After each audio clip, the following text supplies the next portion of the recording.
60 tonnes, c'est le montant c'est la quantité de plastique qui arrive à la mer tous les jours.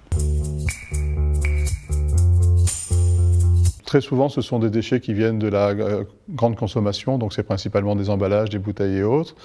Et c'est lié, comment dire, à une mauvaise gestion de la fin de vie des objets en plastique. Les gens encore, volontairement ou involontairement, rejettent systématiquement des déchets. Vous avez des exemples, par exemple le tabac qui a été interdit dans les lieux publics ou dans certaines entreprises. On sort dehors pour jeter ses mégots, et pour fumer et jeter ses mégots, c'est repris par le système de collecte, ça va dans les rivières et ça va à la mer. On a vu une augmentation des mégots, par exemple, qui est arrivée. Donc vous voyez, il y a tout un ensemble de raisons qui font que les comportements ne changent pas vraiment avec le temps.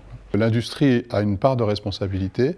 On sait en mer, par exemple, qu'il y a à peu près 10% des microplastiques qui viennent directement de l'industrie, de mauvaises pratiques, si vous voulez, lors du transport, lors des nettoyages des usines ou des choses comme ça.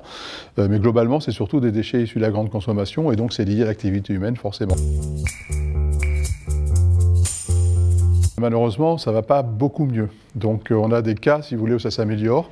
D'une manière générale, ça reste à peu près constant. Donc on n'a pas vu de baisse, si vous voulez, des rejets des déchets et des apports à la mer. Dans certains cas, on a même une augmentation. Par exemple, l'ingestion des déchets par les tortues, des plastiques par les tortues, ça a augmenté en l'espace de 6 ans. Mais ce qu'il faut dire, si vous voulez, c'est que les mesures sont très récentes. Elles datent simplement de 2016-2017 pour les premières interdictions, des emballages par exemple, et ça va venir pour les emballages les plastiques à usage unique. Et donc on ne verra pas les effets avant quelques années quand même, quoi. Il y a un agenda politique qui est assez chargé, d'abord au niveau global, ce qui est G7, G20, Nations Unies pour l'environnement, au niveau national également, le ministère de l'Environnement, comment dire, a pris le devant. L'information, c'est essentiel. Le nettoyage, en certains cas, c'est comment dire, raisonné, ça peut avoir une certaine valeur sur les plages, par exemple, parce qu'il y a une certaine valeur patrimoniale et on a intérêt à nettoyer.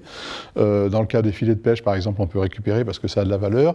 L'amélioration du traitement des eaux, le recyclage, la prévention, l'interdiction dans certains cas, notamment les plastiques à usage unique. Donc c'est tout un ensemble de mesures, si vous voulez, qui ensemble devraient pouvoir permettre de réduire, mais ce n'est pas une seule mesure qui permettra de le faire, quoi.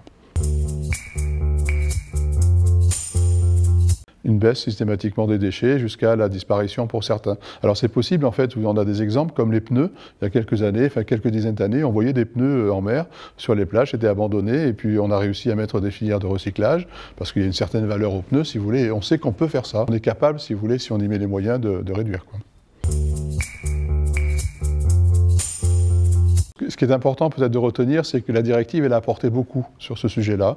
C'était simplement conceptuel jusqu'à 2010, et depuis, si vous voulez, on commence à avoir des informations, on commence à avoir des mesures, et c'est très moteur. Donc c'est pas encore, on n'a pas réglé le problème, mais on est en bonne voie, si vous voulez, on commence à bien le comprendre, et ça c'est vraiment, comment dire, l'impact de la directive, quoi.